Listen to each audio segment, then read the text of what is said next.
সবাইকে সংবাদ এক নজরে স্বাগত। সঙ্গে আছি তাসনুভা বিনতে তাহের। বেগম খালেদা জিয়ার চিকিৎসা সহায়তায় যুক্তরাজ্য থেকে বিশেষজ্ঞ চিকিৎসক দলের প্রধান ডাক্তার রিচার্ড বিলি রাজধানীর এভার কেয়ার হাসপাতালে পৌঁছেছেন।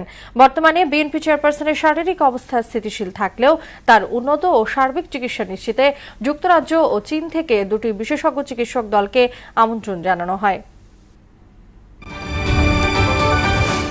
আগামী ফেব্রুয়ারিতে অনুষ্ঠিতব্য নির্বাচন ও গণভোট অবাধ, শান্তিপূর্ণ ও উৎসব মুখর হবে বলে ফের আশাবাদ জানালেন প্রধান উপদেষ্টা ডক্টর মোহাম্মদ ইউনূস। সকালে মিরপুর সেনানিবাসে ন্যাশনাল ডিফেন্স কলেজের এনডিসি ও এএফডব্লিউসি কোর্সের সমাপনী অনুষ্ঠানে তিনি এ আশা ব্যক্ত করেন। বলেন, বাংলাদেশের কৌশলগত অবস্থান দেশের জন্য বিশাল সুযোগের দ্বার উন্মোচন করেছে। আওয়ামী লীগের দীর্ঘ শাসনামলে র্যাবের টিএফআই সেলে বিরোধী মতের লোকদের গুম করে নির্যাতনের জন্য শব্দ নিরোধক বিশেষ কক্ষ তৈরি করেছিল র্যাব। গুম নির্যাতনের মানবতাবিরোধী মামলার শুনানিতে উঠে আসে এমন তথ্য।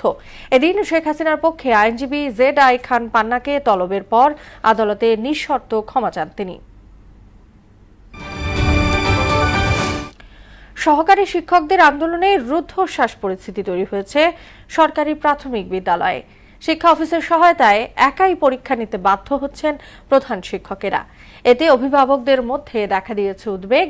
দাবি না মানলে স্কুলে তালা ঝুলিয়ে কমপ্লিট শাটডাউন অব্যাহতের ঘোষণা আন্দোলনরত শিক্ষকদের। শ্রীলঙ্কায় সাম্প্রতিক সাইক্লোন ও বন্যায় ক্ষতিগ্রস্তদের জন্য জরুরি মানবিক সহায়তা পাঠিয়েছে বাংলাদেশ। পররাষ্ট্র মন্ত্রণালয়ের সমন্বয় এবং সশস্ত্র বাহিনী বিভাগের তত্ত্বাবধানে মানবিক সহায়তা পাঠানো হয়। বাংলাদেশ হাইকমিশনার আন্দালে বিলিয়াস ত্রাণ সামগ্রী শ্রীলঙ্কা সংশ্লিষ্ট কর্তৃপক্ষের নিকট হস্তান্তর করেন। নিরাপত্তা বিবেচনায় ১৯টি দেশের অভিবাসন সংক্রান্ত সব ধরনের কার্যক্রম বন্ধ করেছে যুক্তরাষ্ট্র। এর ফলে এসব দেশের নাগরিকরা যুক্তরাষ্ট্রের গ্রিন কার্ড ও নাগরিকত্ব পাবেন না। মঙ্গলবার প্রেসিডেন্ট ডোনাল্ড ট্রাম্প হোয়াইট হাউসে এক ব্রিফিংয়ে এর সিদ্ধান্ত জানান।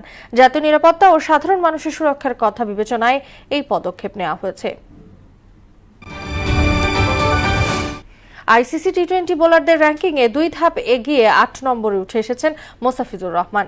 আয়ারল্যান্ডের বিপক্ষে সিরিজ জয়ের ম্যাচে দারুণ বোলিংয়ে এই পুরস্কার পেলেন তিনি। বুধবার হালনাগাদকৃত র্যাঙ্কিংয়ে ব্যাটারদের মধ্যে 21 ধাপ এগিয়েছেন ইমন। এই ছিল সংবাদ এক নজরে। সবশেষ খবর সবার আগে জানতে মোহনার সাথেই থাকুন। এতক্ষণ সঙ্গে থাকার জন্য ধন্যবাদ সবাইকে।